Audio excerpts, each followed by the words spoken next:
이스라엘이 잘 살고 평온할 때는 우상 숭배를 했지요. 그래서 하나님이 이스라엘의 내전을 다 회복시킨 이후에 모든 우상을 다 끌어와서 우상 엑스포라 그랬습니다. 우상 잔치를 하고 그렇게 하나님을 떠나갔습니다. 그러니까 하나님이 다시 누구를 세우시는 것입니까? 암몬 족속을 세우셔서 이스라엘을 침공하게 만든 것입니다. 그러니까 계속 하나님이 회복시켜 주시면 죽겠다고 고함 지르고, 그럼 하나님이 또 구원을 베푸시고, 구원을 베푸시면 또 타락하고 우상 숭배하고, 이게 사사기 역사에 계속 반복되는 것을 볼 수 있습니다. 이렇게 보면 하나님께 돌아오는데 채찍과 매를 맞고 돌아오면 다시 하나님 앞에 채찍과 매 맞을 일로 하나님 매 맞을 일이 생기고, 은혜와 말씀으로 돌아오면 다시 하나님이 은혜와 말씀을 베푸신다는 것을 볼 수 있다는 것입니다. 그러니까 우리가 하나님 앞에 매 맞고 돌아오는 것보다 말씀을 듣고 돌아오는 것이 훨씬 더 큰 지혜입니다. 하나님 앞에 말씀이 들린다는 것이 얼마나 큰 은혜인지 모릅니다. 우리가 살아갈 때 하나님께서 심판하시기로 작정된 사람들은 말씀을 들어도 말씀이 들리지가 않아요. 딴 생각이 계속 들고 이 말씀이 나에게 와닿지 않는데, 말씀이 선포될 때 이것이 들린다는 것이, 이게 하나님의 큰 은혜라고 할 수 있는 것이죠. 오늘 보니까 암몬 자손이 쳐들어왔습니다. 암몬 족속이 쳐들어왔고, 암몬 족속에 쳐들어온 이후에 하나님이 누굴 세우시죠? 어저께 본문을 보니까 입다라고 하는 사람을 세웠습니다. 입다는 고대의 짐승남이라 그랬죠. 용사였고 큰 장대한 기고를 가진 사람이었고, 근데 내적인 트라우마가 많았던 사람입니다. 어릴 때 가족에게 버림받고 자기 민족에게 버림받아서 도망가서 살았던 사람인데, 어떻게 꼬셔가지고 다시 돌아와서 암몬과 전쟁을 수행하게 한 것입니다. 오늘 이제 암몬과 전쟁을 수행하는 장면으로 본문이 시작이 되지요. 입다가 가장 먼저 한 것이 무엇입니까? 암몬 왕에게 자기 사자들을 보내서 물어보는 거예요. 왜 우리 땅을 치려고 하느냐? 왜 우리 땅을 쳐들어왔느냐? 이렇게 이야기하니까 13절에 암몬 왕이 뭐라고 얘기해요? 원래 이 땅 우리 땅이었기 때문에 우리 땅이라서 찾으러 온 것이다. 그러니까 피를 보기 싫으면 좋은 말 할 때 이 땅을 다시 돌려달라, 이렇게 이야기하는 것입니다. 그러면 훨씬 이스라엘이 약하지 않습니까? 암몬보다 약하니까 거기서 이렇게 무서워하거나 좀 이렇게 이 외교전을 펼쳐도 굉장히 의뢰 입장이 될 것 같은데, 전혀 그렇지 않아요. 입다 그렇지 않고, 입다가 뭐라고 이야기하냐면 14절부터 쭉 나오는 것이 팔레스타인과 이스라엘의 역사를 들어서 조목조목 반박합니다. 어떤 반박이냐면 14절부터 이게 쭉 나오는데, 무슨 소리냐? 우리는 암몬 땅을 쳐들어가고 친 적이 한 번도 없다는 거예요. 우리가 홍해를 가르고 출애굽할 때도 암몬 땅을 건너가기 위해서 우리가 한번 허락을 받은 적이 있는데 허락하지 않았다. 그래서 우리가 돌아갔고, 그리고 우리가 돌아가서 이 가나안 땅으로 들어오는데 거기서 우리를 쳐들어온 사람이 암몬이 아니고 아모리 족속이었다는 거예요. 그러니까 우리가 전쟁한 것은 너희 암몬 족속이 아니라 아모리 족속이었다.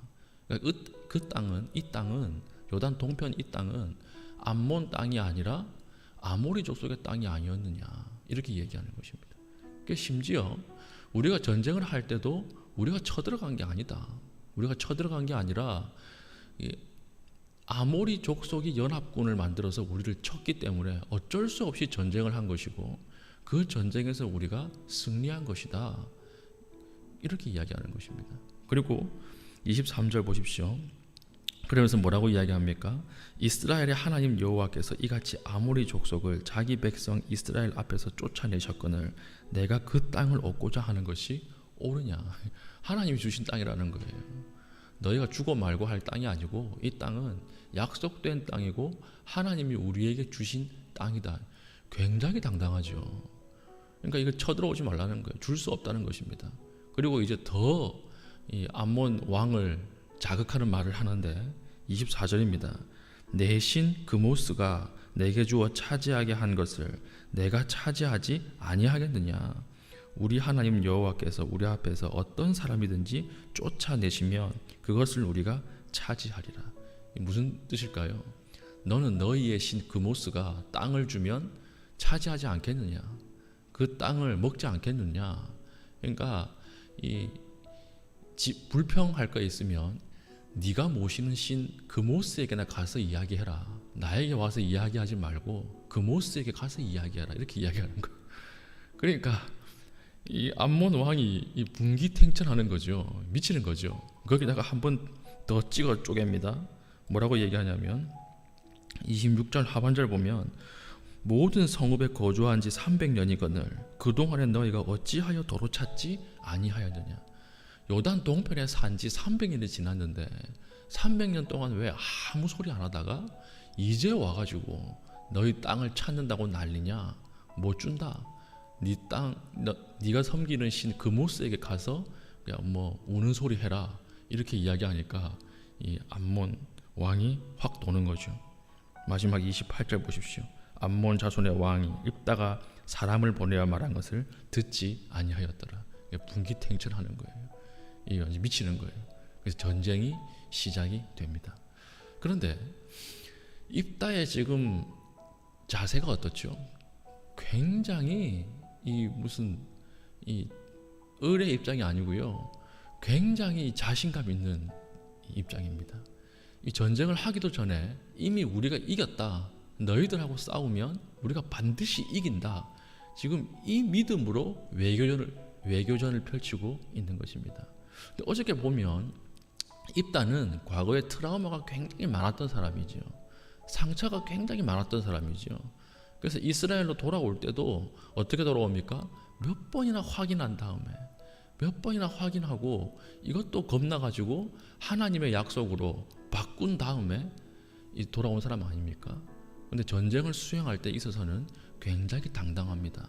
반드시 이기겠다는 생각으로 지금 외교전을 펼치고 있는 것입니다. 어떻게 이런 힘이 나왔을까요? 어떻게 이런 담력이 나왔을까요? 딱 한 가지예요. 내일 살펴볼 본문의 29절 보십시오. 29절 이에 여호와의 영이 입다에게 임하시니. 이게 이유예요. 입다가 사람이 바뀌어가지고 굉장히 담력이 있고 엄청난 이 타고날 때부터 용사라서 힘이 있었던 것이 아니라 이유는 딱 한 가지예요. 여호와의 성령이 입다에게 임하셨기 때문이다. 이렇게 이야기하고 있는 것입니다. 우리 굉장히 중요한 메시지지요. 어떤 일을 시작하거나 출발할 때에 우리가 구해야 할 것은 무엇일까요? 성령 하나님과 동행하는 것입니다. 오직 한 가지예요. 무엇을 시작하거나 출발하는 선상에 있을 때 우리 마음이 많이 분주합니다. 그리고 마음이 나뉘어요. 여기저기 사람도 찾아다니고 많은 정보도 얻습니다. 그래서 성경은 뭐라고 얘기하느냐? 너희들이 구할 것은 오직 하나다. 성령 하나님과 동행하는 것이다. 과연 이 일이 하나님을 기쁘시게 하는 일인가? 기쁘시게 하지 않는 일인가? 그것을 판단하고 하나님을 기쁘시게 하는 일이라면 겸손하게 성령의 동행을 구하라는 것입니다. 하나님과의 동행을 구하라는 것입니다. 성령을 기쁘시게 하지 않은 일이라면 그만두어야 할 것입니다. 그만두라는 것이고, 성령을 기쁘시게 하는 일이라면 우리가 그 앞에서 하나님의 동행을 구하는 것이 가장 우선적으로 해야 할 것이다 라고 하는 것을 보여주는 것이지요. 우리가 선한 동기로 일을 하면 일이 잘 될 줄 알아요. 하나님이 기뻐하실 줄 압니다. 그런데 우리의 선한 동기와 선한 의도로 선한 일이 되는 것이 아님을 알아야 합니다. 선한 일은 언제 완성되느냐? 하나님이 우리와 동행해 주실 때 가능한 거예요. 승리는 언제 이루어지느냐? 하나님이 우리와 동행해 주실 때 가능하다라고 하는 것입니다. 성령의 동행과 임재가 없이는 우리는 실패를 준비하는 것입니다. 우리는 망하는 것을 준비하는 것입니다.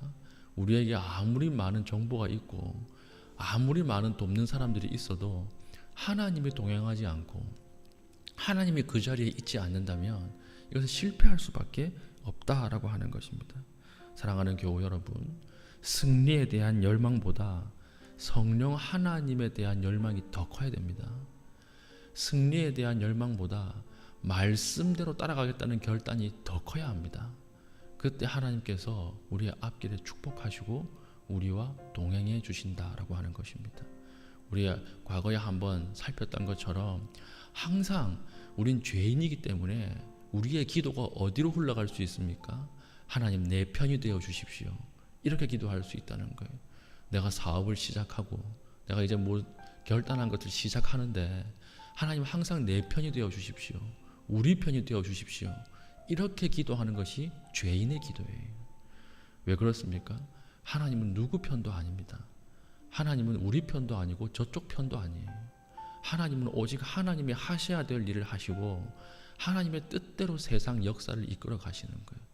그럼 우리가 하나님의 역사를 경험하고 하나님의 은혜를 경험하기 위해서는 어떻게 해야 될까요? 하나님 우리 편이 되어 주십시오. 이게 아니라 하나님 편에 우리가 붙어야 되는 거예요. 하나님 쪽에 우리가 붙어야 되는 거예요. 그렇게 하기 위해서는 항상 말씀에 집중하고 말씀에 우리 자신의 이 모든 결단들을 녹여내는 이런 모습이 필요하다라고 하는 것이죠. 오늘 입다의 외교전을 보면서 우리에게 하시는 말씀, 메시지가 있지요. 무엇입니까? 승리에 대한 열망보다 하나님과 동행하는 것에 대한 열망이 더 커야 한다. 하나님과 동행하시면 우리는 열매를 거두게 될 것입니다. 그러나 하나님과 동행하지 않으시면 잘 되는 것처럼 보여도 항상 잘못된 길로 갈 수밖에 없다는 것입니다. 오늘 기도할 때 오늘 하루도 하나님 동행해 주십시오. 하나님 말씀으로 인도하여 주십시오. 순간순간 기도할 때마다 말씀이 떠오르게 하여 주십시오. 이렇게 기도하시고 온전히 하나님과 동행할 수 있는 주의 신실한 백성 되기를 축복합니다. 아멘.